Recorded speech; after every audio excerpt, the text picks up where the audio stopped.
All right, so we're back for another deep dive into modern Indian history. Picking up where we left off last time, anyone studying for the UPSC GS1 exam, you know how crucial this is. But really, this is a fascinating period for anyone interested in India's past. Yeah, definitely. Today, we're going to be looking at publications and journals during British rule. They don't always get the spotlight, but they played a huge role. For real, imagine. No internet, no instant news. These publications were how people got their information, formed their opinions. It's all right here, these sources. We've got articles, historical records. We even have this whole list of all kinds of publications from back then. It's going to be quite a journey. We'll see who the major players were, what they were saying, and how all of this shaped the story of India's fight for independence, right? Exactly. And for those UPSC folks out there, this will really help you understand the GS1 syllabus better. We'll cover stuff like nationalism, social reforms, and how important the press was. Exactly. But even if you're not prepping for exams, this stuff is just fascinating. It tells you so much about India today. Couldn't agree more. So let's jump right in. Our story starts way back in 1780. That's when Indian journalism really took off with the Bengal Gazette, the very first major newspaper in India, founded by a guy named James Augustus Hickey. Oh yeah, Hickey. He was a real trailblazer, not afraid to speak his mind, even criticizing the British East India Company. Pretty bold move for that time. Definitely. He was all about exposing corruption and fighting for a free press, a real pioneer. It was a turning point. Suddenly information wasn't just for the powerful. It could be used to hold them accountable. That's right. So we've got this spark. Now fast forward to the 19th century. Publications become super important for social and political change. This is where those big names come in. The Times of India, founded in 1838, still around today, and The Statesman, 1875. These newspapers were shaping the conversation, influencing how people saw things, became platforms for debating and discussing everything. It's amazing how the Times of India has lasted so long, don't you think? Must have adapted with the times. That in itself is fascinating. It is. Speaks volumes about how it managed to stay relevant, even as the world around it changed. But here's a question. Were these big publications always on India's side? Or did they sometimes side with the British? Maybe even become mouthpieces for the colonial government? It's a good question. Bit of a gray area, I think. Definitely not simple. Historians still debate this. Some say that, yeah, they pushed for some reforms, but they also worked within the limits set by British rule, had to find a balance. I see. A tightrope walk. Exactly. But others say that despite those limits, these publications were still super important. They helped create a sense of national identity, gave Indian voices a platform. So it's complicated, not a simple answer. Right, it's nuanced. Yeah. But even with all that, we can see a pattern. Publications become more than just news sources. They're tools for change. And it wasn't just the big names either. Oh, right. What about the smaller ones? Yeah, all sorts of specialized publications popped up, focusing on different issues and communities. Take the Indian Mirror, for example. Founded in 1862, big on social reform, advocated for things like women's rights and education. So they weren't just reporting on events, they were trying to change how Indian society worked. Exactly. Big changes were happening in India then, and these publications were helping to push that change forward. It makes you wonder, though, were there publications that went even further? That challenged the whole social hierarchy. There were. And that brings us to Vital-Vidhwansak. Founded in 1888 by Gopal Baba Walankar, this journal was specifically for the untouchable community. Wow, a journal just for them. That's incredible. Tell me more. Well, the name itself means destroyer of Brahmanical or ceremonial pollution. So you get an idea of what it was all about. Giving a voice to those who were usually silenced, ignored by mainstream society. It exposed the injustices they faced, fought for their rights, and even challenged the whole idea of caste-based discrimination. That's powerful. Just one publication taking on those deeply rooted social norms. And it had a real impact. Helped the Dalit community come together, gave them a sense of shared identity. It also forced the rest of Indian society to face the issue of untouchability, brought it out into the open. So we're seeing this amazing diversity in publications. Newspapers shaping opinion, journals pushing for social change, even publications for specific communities. It's like every part of Indian society was finding its voice in print. And this diversity just kept growing. And I bet it wasn't just about reflecting society, it was about shaping it too, right? You got it. They played a huge role in how India's intellectual landscape was changing. I'm curious about that. What were the big ideas at the time? And how did publications fit in? Well, one big change was a more critical way of thinking about India's political and economic situation. And that's where Economic and Political Weekly, or EPW, comes in. Ah, EPW. I've heard of it, but I don't really know much about it. What made it special? EPW was founded in 1949, and it took a much more academic approach. It was a platform for scholars, policymakers, activists, all these people engaging in serious debate about the big issues facing India. Like a place for deep dives into complex topics. Exactly. Poverty, inequality, development, even the role of the state. Not exactly light reading, but it had a huge influence on how people thought about those issues. It's amazing, isn't it? All these publications, whether it was daily news or deep analysis, they all fed into this growing sense of national consciousness. They help people see India as a unified nation, not just separate regions, with a shared history and a future together. Yeah, it really makes you think about how powerful words can be. These publications weren't just reporting, they were shaping how people thought about India, its past, present, and future. It's easy to forget in today's digital world that printed words had this kind of impact. I know, right? It's humbling. But it shows that even though the way we consume information changes, the power of storytelling, the power of information, that stays the same. And speaking of stories, let's talk about investigative journalism. You know, publications like The Caravan, they've really made a name for themselves with those hard-hitting pieces. Oh yeah, The Caravan. I've read some of their stuff. Pretty intense. They don't shy away from tough topics, digging deep to expose things some people would rather keep hidden. Exactly. That's what investigative journalism is all about, right? Holding power accountable no matter how difficult it gets. For sure. And The Caravan definitely embodies that.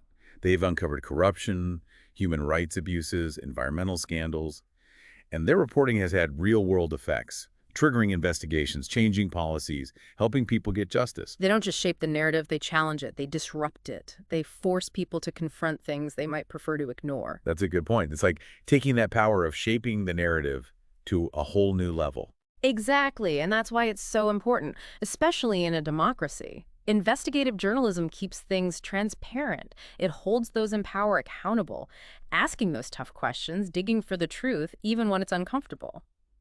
So we've come a long way from the Bengal Gazette challenging the East India Company to the Caravan taking on today's issues. It's really interesting to see how using publications to speak truth to power has continued through India's history. You said it. That commitment to accountability runs through the whole history of Indian publications. And when we look at our sources, there's this table listing all kinds of newspapers and journals from this period. It just shows how diverse the media landscape was back then. I'm looking at this table now, and it's amazing. So many publications I'd never even heard of. We talked about the big ones, but look at this. Sambad Kaumudi. It was published in Bengali, founded by Raja Ram Mohan Roy, a real pioneer of the Bengal Renaissance. Oh yeah, Raja Ram Mohan Roy, a true visionary. He pushed for social reform, things like women's education and abolishing sati. Sambad Kaumudi was his platform to spread his ideas, to reach more people and spark change. And then there's Ras Daftar, a Gujarati fortnightly published by Dadabhai Naoroji. He was a huge figure in the independence movement, fighting for self-rule.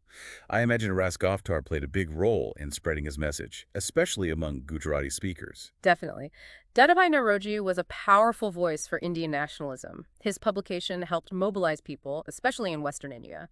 He was a scholar, an economist, and a politician, and his writing really shaped how people understood India's economic situation under British rule. It's incredible to see how each publication, whether in English or a regional language, played its part in building that sense of Indian identity and pushing for independence. And speaking of nationalism, we can't forget Kesari and Maratha, Bal Gangadhar Tilak's publications. Tilak, he was a firebrand, a true nationalist. His publications were full of passionate arguments for Swaraj self-rule. Kesari in Marathi and Maratha in English, they were known for their fiery editorials and their power to get people fired up. It's fascinating how influential these publications were, especially those in regional languages. Why do you think that was? It's a good question. I think it comes down to accessibility and representation. Not everyone in India spoke English. These regional publications let them access information and ideas in their own languages. It made them active participants in the national conversation. Yeah, Makes you think about how crucial representation still is today, making sure everyone has access to information and can voice their opinions, regardless of language or background. Exactly. And those regional language publications were essential for creating unity and shared purpose across linguistic lines. Imagine reading about the struggle for independence, the calls for social reform in your own language. That would have a powerful impact. It would resonate on a much deeper level. Definitely. It'll feel personal and relevant. Hmm. And when you think about it, that's what good communication's all about, isn't it? Connecting with people in a way that speaks to their own experiences and hopes. You're right. And the influence of these publications is still with us today. They paved the way for the diverse and vibrant media we see in India now. It's like we've gone on this journey through time, tracing the evolution of the press in India. From the Bengal Gazette taking on the East India Company to the Caravan tackling contemporary issues, we've seen how these publications have challenged authority, fought for change, and shaped the story of a nation. It really highlights how important the press has been in shaping India's history. From sparking those social reform movements to fueling the fight for independence, these publications played a huge part in making India what it is today. Yeah, for sure. And it's interesting how they did it in different ways. Some, like the Times of India and the Statesman, focused on giving people a broad view of what was happening, shaping public opinion with their reporting and editorials. Right. But others, like Vital-Vidhwansak or the Indian Mirror, they were more about specific causes, pushing for social change through activism and advocacy. And then you have publications like Economic and Political Weekly, taking a deeper dive, offering a space for intellectual debate, and influencing how people understood these complex issues. Exactly. It's like this whole ecosystem of publications, each one playing a role in the bigger story of India. It's amazing. And for our listeners, especially those studying for the UPSC GS1, I think it's a good reminder that understanding the role of the press isn't just about memorizing names and dates. Right. It's not just trivia. It's about appreciating how these publications reflected and influenced what was happening in society and politics in intellectual circles. It's seeing them as active participants in history, not just bystanders. That makes you wonder, if you were living back then, which publication would you have subscribed to? That's a great question. What kind of voice would have resonated with you? It really makes you think about your own values. What's important to you? Would you be drawn to national politics, social reform, economic analysis, or maybe something that reflected your own region and language? That's a tough one. I think for me, it'd be a toss-up between the Indian Mirror, with its focus on social reform, and maybe something like Rast Goftar, which was all about Indian self-rule. Interesting. I can see why those would appeal to you. They speak to a commitment to social justice and political freedom, two values that were at the core of India's struggle during this time. But that's the beauty of it. There were publications for everyone, for every ideology, something out there that would have spoken to each person. That's the power of a free and diverse press, isn't it? It gives a voice to so many different perspectives, makes public debate richer, and helps society move forward.